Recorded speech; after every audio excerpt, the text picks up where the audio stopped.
Okay, so our group video project is discussing censorship in music throughout the ages. So, what is censorship?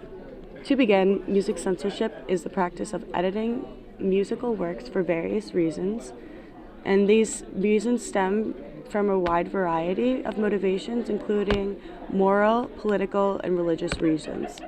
Now, the National Coalition Against Censorship has explained that the First Amendment, the freedom of censorship, is in place in order to prevent censoring any information, including media. It criticizes the radio for censorship of music as it inhibits the freedom of expression. Censorship can affect the sounds of music and the production value, along with the messages that the music is conveying. Censorship and controversy begins in music when its content touches on issues of violence, sexuality, religion, or obscene language. Some arguments that go pro-censorship or anti-censorships begin with the pro-censorship.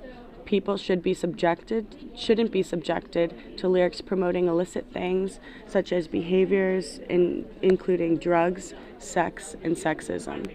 A lot of parents, teachers, and high authority can agree that they don't want to listen to provocative music, such as the music in the past, present, and the future. Anti-censorship arguments say that banning a person's expression is against the law, which is a fact, but also that changing the music can affect the lyrics and what the artist is attempting to do. Earlier censorship in music. In 1948, the Memphis police confiscated records that are considered obscene and destroyed them.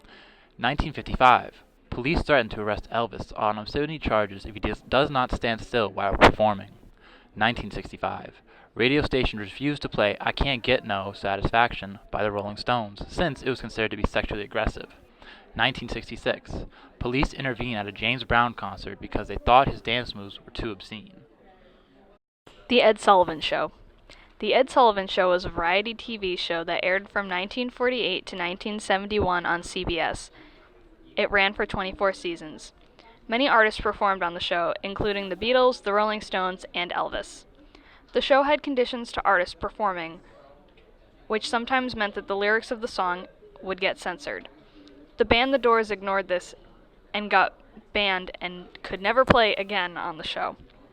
Part of the strict guidelines were from the fact that parental guidelines did not exist yet on TV.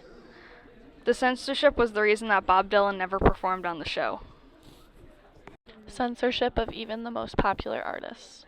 Many radio stations thought that Elvis' music would lead to teen violence due to his provocative dance moves. They even began to burn and ban his records. Some radio stations denounced Elvis and refused to play his music. When on the Lulu Show, the Jimi Hendrix Experience went off script, which eventually led to the band being banned by BBC. BBC went on to ban over 65 songs.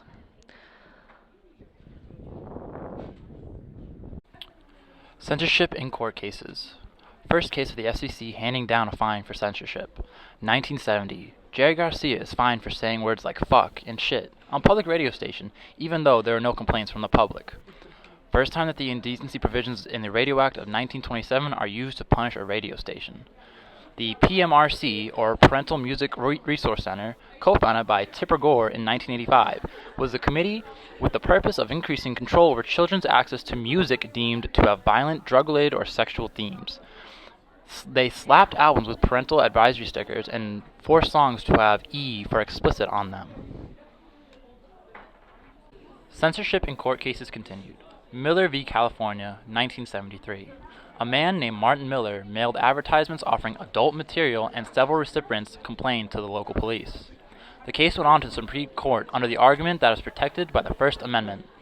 Miller was convicted of violating a California statute prohibiting the distribution of obscene material. This case redefined the court's definition of obscenity from that of utterly without social redeeming value to that which lacks serious literary, artistic, political, and scientific value. Censorship in the 21st century. Following the terrorist attacks on 9/11, Clear Channel, the largest owner of radio stations in the United States, produced a list of 165 songs they did not want played on their stations. This included the entire Rage Against the Machine discography.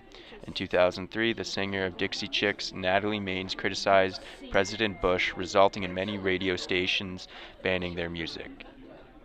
Swearing continues to be censored on the radio. Explicit music is also censored on television. In 2006, the Rolling Stones Super Bowl halftime show had 2 out of the 3 songs censored for sexually explicit lyrics. In 2007, the band Slayer had to omit lyrics from their song Jihad for their performance on the Jimmy Kimmel Show. Rappers are often the targets for censorship. Spotify, an online streaming service, removed rapper XXXTentacion and R&B artist R. Kelly from their featured playlist for their social controversies, which include assault and sexual offense. In 2019, 5 rappers were dropped from the Rolling Loud Festival in New York City for alleged gang association and the fear that their performances would incite violence.